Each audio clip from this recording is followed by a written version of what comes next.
Трор пал.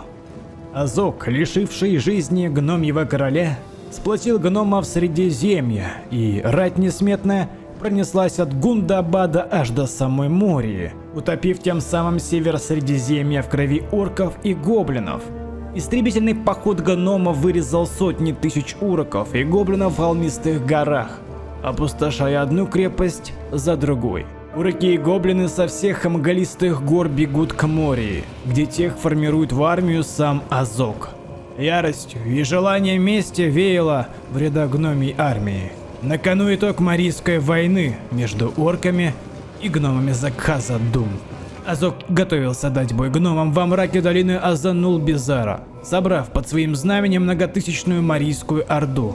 Точного количества мы не знаем, поэтому в представленной битве будут вымышленное количество юнитов как у орков, так и у гномов. Численность марийской армии Азога насчитывала более 15 тысяч, гномов же было около 10. И вел их сам Трайн, что ранее уже не раз наносил Азогу сокрушительные поражения.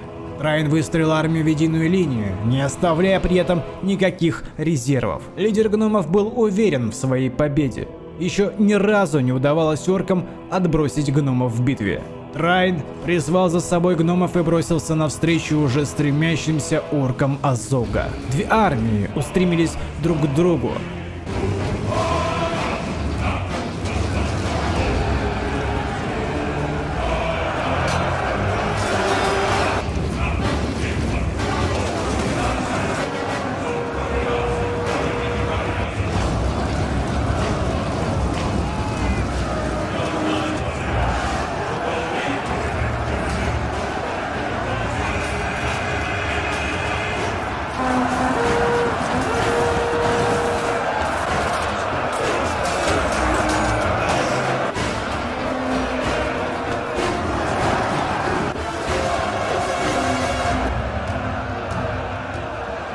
Жар сражения захлестнул все участки поля боя. Обе стороны игнорировали любые маневры. Стратегия лишь одна – рубить орков и прорываться к морю. Азог должен быть уничтожен.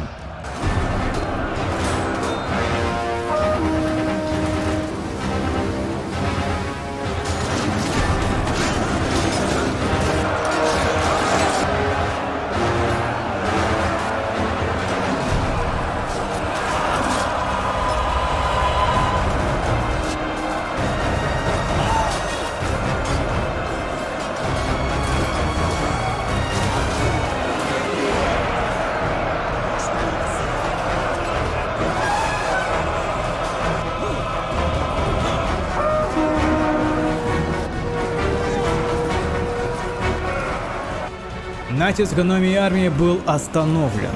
Прорыву не дано случиться.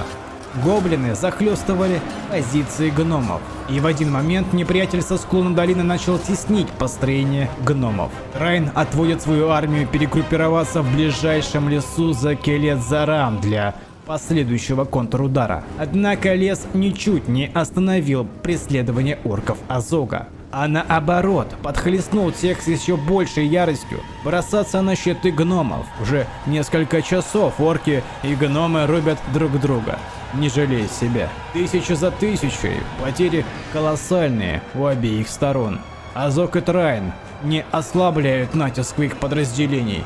Неистовой жестокостью сопровождалась вся битва. Топоры гномов косили построение орков. Враг же напротив оказался слишком проворным и бил в самые слабые участки гномьей армии.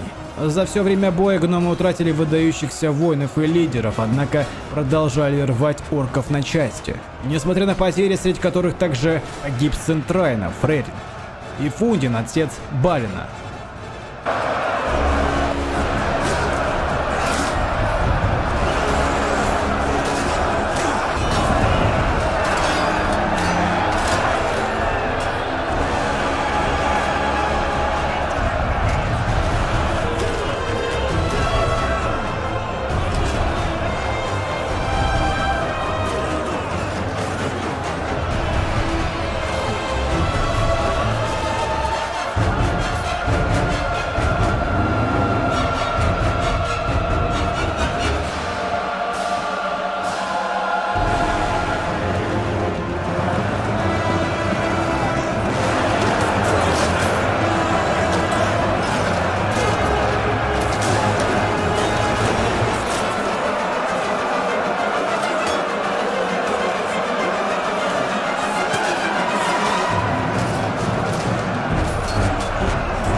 битвы стояла аж в лесах Лотлориана.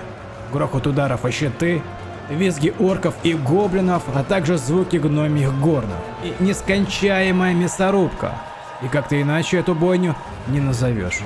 К вечеру ни гномам, ни оркам не удается склонить в свою сторону чашу весов. До победы еще далеко. Азогу удается выдержать высокую мораль и не дать оркам бежать из боя, как это обычно бывает. Ну а гномы? Ну вы серьезно? Чтобы гном бежал? Гномы Трайна сражались, не жалея своих жизней, и их дух не сломить. Без каких-либо сил гномы, еле держа оружие, все еще размахивают секирами и прикрываются щитами. Орки утратили свою скорость и более не могли навредить любым своим маневрам. А вот-вот одна из сторон падет, однако численный перевес все еще на стороне Азога.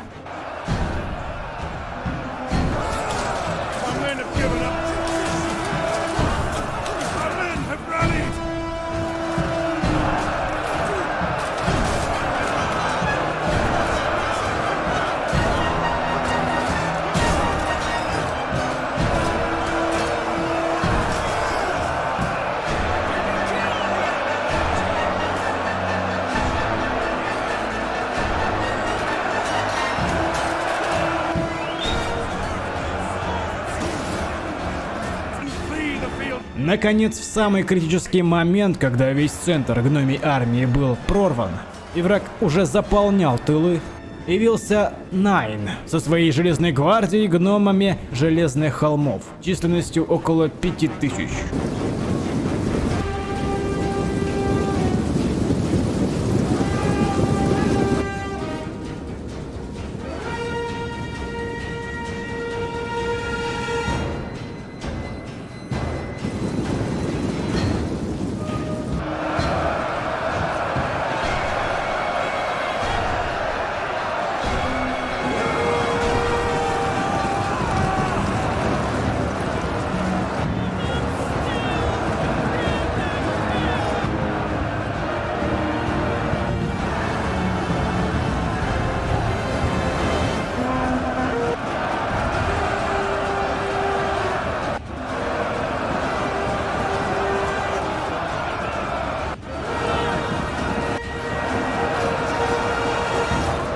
Воины Найна мигом обволокли со всех сторон орущие подразделения и вынудили тех бежать. Гномы же, что ранее сражались и уже не могли стоять на своих ногах, приободрились и бросились вместе с подкреплением вдогонку.